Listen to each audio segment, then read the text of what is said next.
Hello, and welcome back to Academic Biology with Mr. Adolph. We are going to get into one of my favorite units to teach, and that is the genetics unit. Okay, so what is genetics, right? So you guys have all heard the term inherit before. Everybody has this little glimmer of hope inside of them that you have some long lost great aunt or uncle that is, a millionaire that you didn't know about, and then one day you get a call.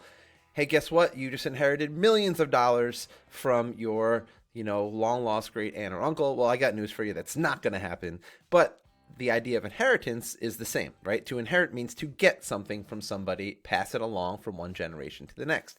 Well, we're talking about the same thing here, but we're not talking about money. We're talking about eye color, hair color, skin color, for me, hair loss, like all these things are genetically passed on from one generation to the next. I can look at my parents and I can see a bunch of characteristics that are in me that are also in them, and that's because they passed on their traits to me. You've all seen something that looks like this before. This is what you would call a family tree, but as a biology guy myself, I'm going to call it a pedigree, and that's the term we're going to use in here. A pedigree is a way to map out family history. It doesn't have to be humans, it could be any organism, and you can basically just keep track of traits as they pass from generation to generation, and you can use that information to predict the outcome of future. If these two people have a kid, we know what the chances are of their offspring having a certain trait. And that becomes important with diseases like we talked about in class, like Tay-Sachs disease, right? Tay-Sachs disease is devastating. And if you're going to have kids, you want to know if there's a chance that you're going to pass along something like that to your children. And that is why genetic testing is done. And that's what we're going to be talking about in this unit. How do we know about genetics? Well, it all goes back to one gentleman named Gregor Mendel, and in the early 1800s, he was a monk, and he lived in the Czech Republic, which you guys probably have heard of Czechoslovakia before. It's that part of the world in Eastern Europe. And he was a monk, and he spent most of his days working in a garden. So he was a gardener, and he worked with plants, because he liked them, but also he started to recognize something. He was a science-minded individual. And what he started to notice was when he crossed certain plants with each other, he would start to get outcomes that were the same. So what I mean by that is he would take, let's say, a tall plant and a short plant, and he would cross them with each other.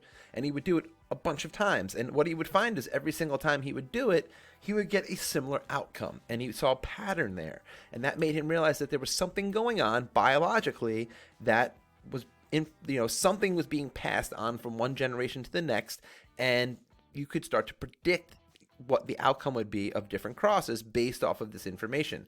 That is genetics, and that is why he is known as the father of modern genetics. He was he was really the first person to take a look at it. Now, let's talk a little bit about why pea plants were what he used. Well, for one thing, it's what he had, right? But also, there are some characteristics about pea plants that make them ideal for studying genetics. And it's the same reason why studying humans is not ideal for genetics. And I'll go through some of these characteristics and compare them to humans, and you'll see that humans aren't the best thing to use to study genetics. So first of all, contrasting traits. If I say, all right, guys, let's flip a coin. What are the chances of getting heads or tail? That's it. There's two chances, right? You either get a head or you get a tail. There's no other option. That is a contrasting trait, one or the other.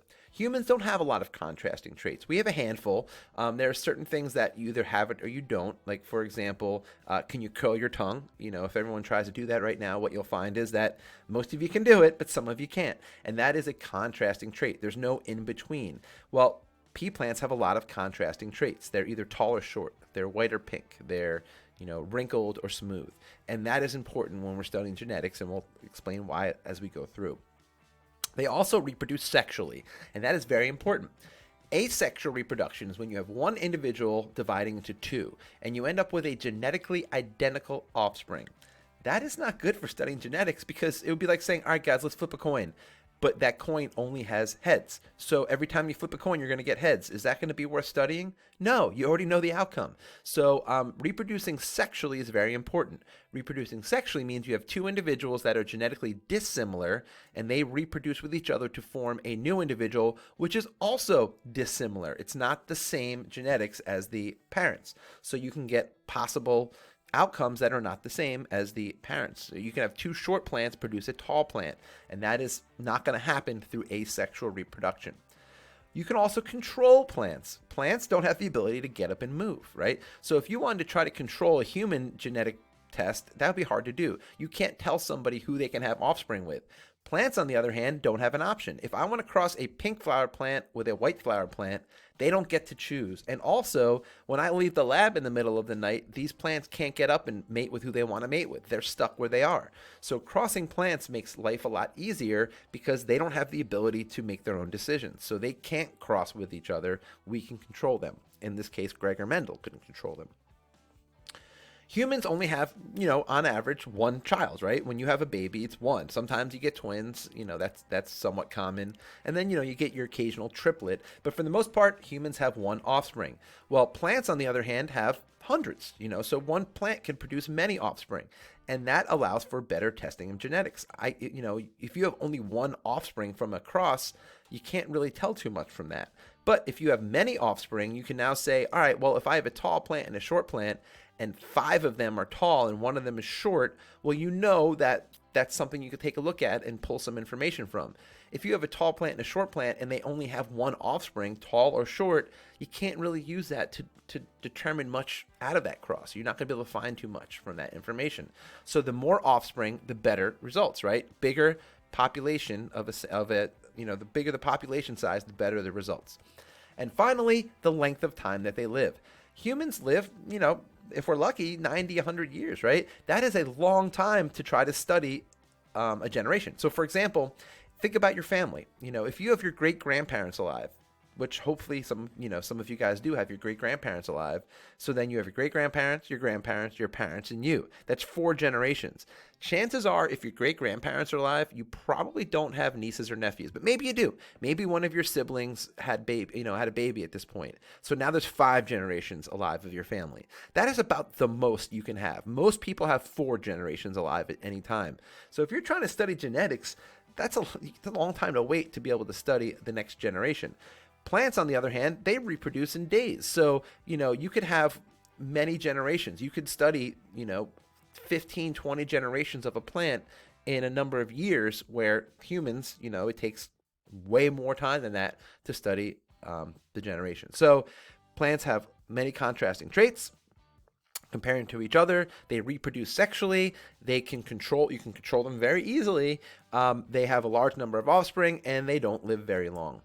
Now we're going to finish up here by talking a little bit more about pea plants. Now, and plants in general. Plants are normally, and specifically pea plants here, are normally self-pollinating. What that means is a plant pollinates itself. It goes through asexual reproduction. Now, it's still sexual reproduction. It's not asexual reproduction, but the individual pollinates itself. So you still have an egg and a sperm, but the difference is the egg and the sperm that are being pollinated are from the same plant. So what you're going to end up with is a genetically identical offspring. That defeats the entire purpose of studying genetics here. Like I just said, you need to have dissimilar offspring. You need the genetics to be different from the parent. So Mendel used cross-pollination. So cross-pollination is when you take the pollen from one plant and use it to pollinate a different plant. And what you're going to do there is now you're going to get genetically different offspring. So how do plants actually work? Well, I'm going to finish up here today talking a little bit about the parts of a plant, the anatomy of a plant, and how we could take advantage of that to study genetics. So this is a flower, and a flower is actually the sexually reproductive part of a plant. So when you give flowers to somebody, you're actually giving them the sex organs of a plant, which I don't know. I guess it's kind of creepy when you really think about it. But hey, if it ain't broke, don't fix it, right? People seem to like it. So now how does a plant actually work? Well, if you look at a flower has 2 distinct parts in terms of the sex organs. In the middle here, we have what is called the pistil. And the pistil is the female sex organ. So this would be the female part of the plant. And deep here in what is called the ovary, you have the ovule, which is going to be the egg. So here's the egg of the plant. The male part of the plant are these extensions coming up called the stamen. And the stamen, at the end of the stamen, you have something called the anther. And the anther is where all the pollen is. So the pollen gets produced here. And I have some bad news for you guys. And if this is the first time you're hearing it, I'm sorry that I'm the one to break it to you, but pollen is actually sperm. It is the sperm of the plant. So if you're allergic to pollen, like most people are, yes, you are allergic to plant sperm. And it's floating in the air. It's everywhere. It is what it is, right? What are you going to do? Sorry, I opened that Pandora's box for you, but it's how it is. So basically, the way a plant reproduces is very simple. The stamen is on this long extension here, the filament, and when the wind blows or something knocks into it, that stamen, that anther part of the stamen is going to bump into the pistil, and it's going to transfer the sperm, or the pollen in this case, to the stigma, to the part of this pistil here, and that is going to then allow the sperm or the pollen to migrate down this pistil into the ovary, where it's going to pollinate the ovule, and you're going to get a seed. And what's going to happen with this plant is it's going to produce a genetically identical offspring, because the plant obviously pollinated itself.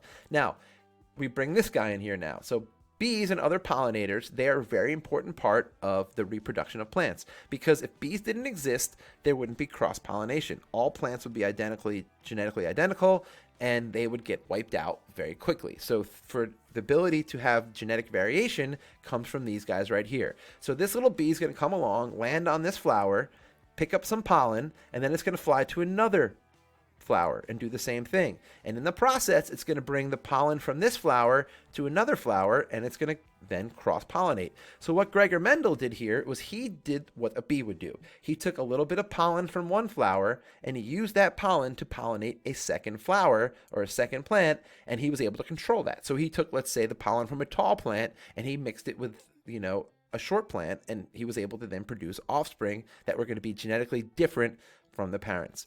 So plants reproduce a lot like humans do, in the sense that you have an egg and sperm. They obviously just, they're hermaphroditic, which means they have both sex parts. So one flower can actually reproduce with itself. We can't do that, but plants can. So this is where I'm going to stop this section, and we're going to move on. The next set of notes is going to go into a little bit of what Mendel found, some of his discoveries. But for today, we discussed enough. We talked about the fact that Gregor Mendel used pea plants in his experiments to really start cracking open the egg that genetics is. And we talked a little bit about how plants actually pollinate. Thank you very much.